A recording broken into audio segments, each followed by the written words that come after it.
It's 3 a.m. on May 1st, 2000. Harry Markopolos is staring at a spreadsheet that doesn't make sense. The numbers are impossible. Statistically, mathematically, cosmically impossible. He's looking at the returns of Bernard L. Madoff investment securities, and according to his calculations, there are only 3 explanations. 1. Harry has discovered a strategy that violates the laws of probability. 2. The data is wrong. 3. It's the largest financial fraud in human history. Within 4 hours, Harry knows the answer. Within 4 weeks, he reports it to the SEC. And then, nothing happens. For 8 years.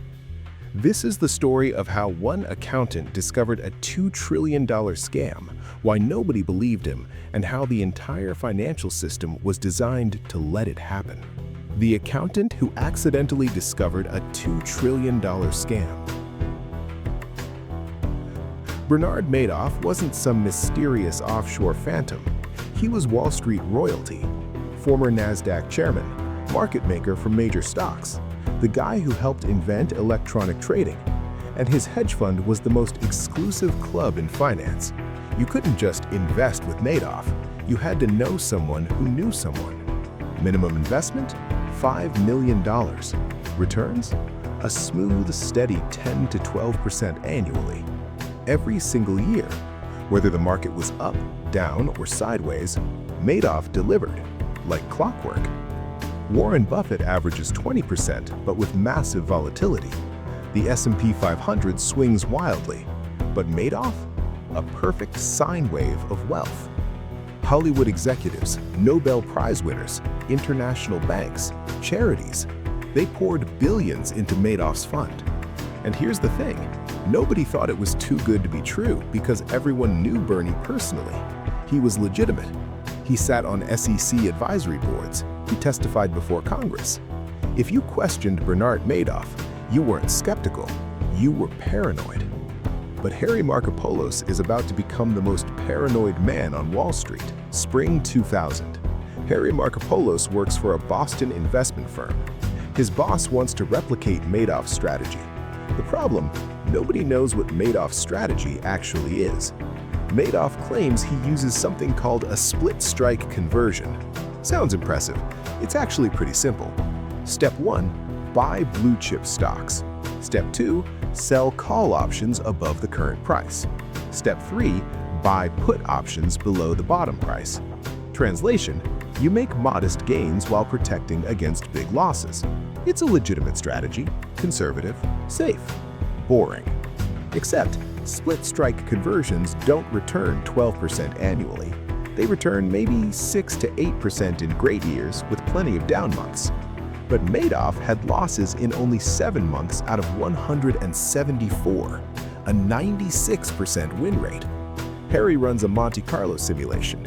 He generates 1,000 random scenarios using Madoff's supposed strategy. Not one, not a single simulation produces results like Madoff's. Then Harry checks the options market itself. If Madoff is trading options for billions in assets, there should be massive volume, huge fingerprints in the data. The volume isn't there. The trades don't exist. Madoff isn't trading at all. He's just moving money from new investors to old investors. It's a Ponzi scheme, the oldest con in finance, and it's about to become the biggest. May 2000, Harry sends his first submission to the SEC.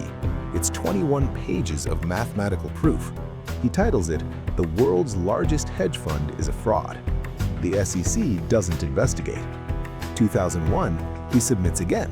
More evidence. 2005, again. Now he's adding names of suspected accomplices. 2007, again. At this point, he's basically begging them to look. What's happening at the SEC? Why aren't they investigating the most detailed financial fraud tip in history? Here's the uncomfortable answer. The SEC investigators don't understand Harry's math. His reports are filled with derivatives terminology, statistical analysis, options theory. And Bernard Madoff? He's a former NASDAQ chairman who speaks their language, who donates to the right people, who everyone knows. When the SEC finally does visit Madoff's office in 2006, Bernie charms them, shows them around. His story is airtight. The investigators leave satisfied. One problem? They never asked to see his trading records. They never verified a single trade. They just believed him.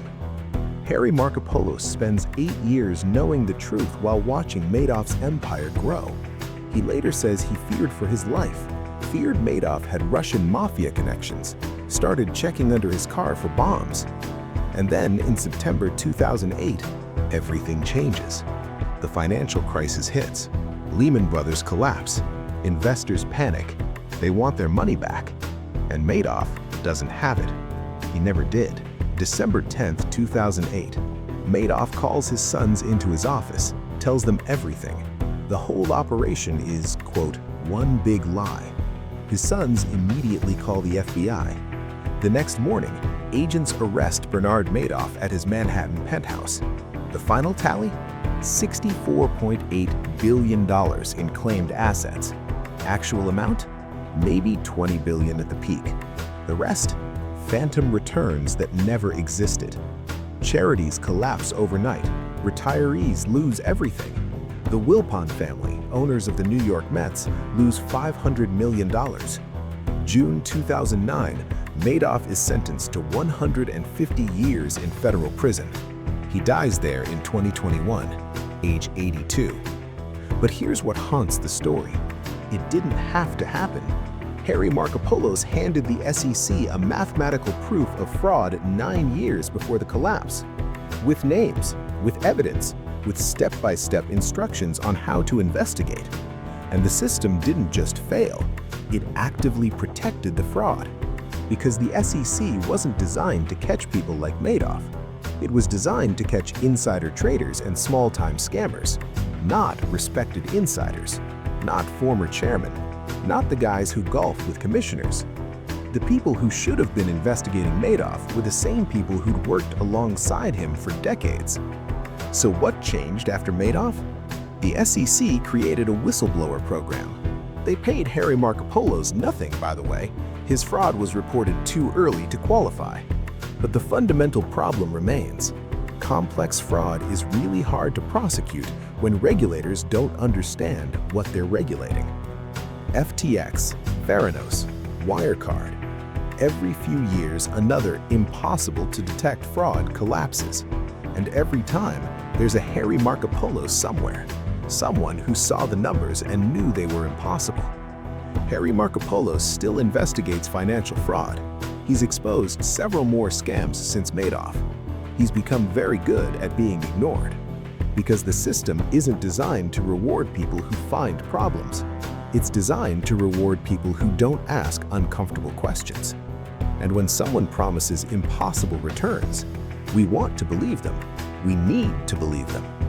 That's the real lesson of Barry Madoff. The scam wasn't sophisticated. It was obvious. The fraud was the friends we made along the way. If you found this story fascinating, hit subscribe. We break down the economics behind the headlines nobody's covering. And here's a question for the comments. Would you have believed Harry Markopolos? Or would you have trusted Barry Madoff? If you were an SEC investigator in 2000 and a paranoid accountant handed you a 21-page mathematical proof that Wall Street's most respected figure was running a scam, would you have investigated? Or would you have filed it away and moved on to easier cases? Be honest.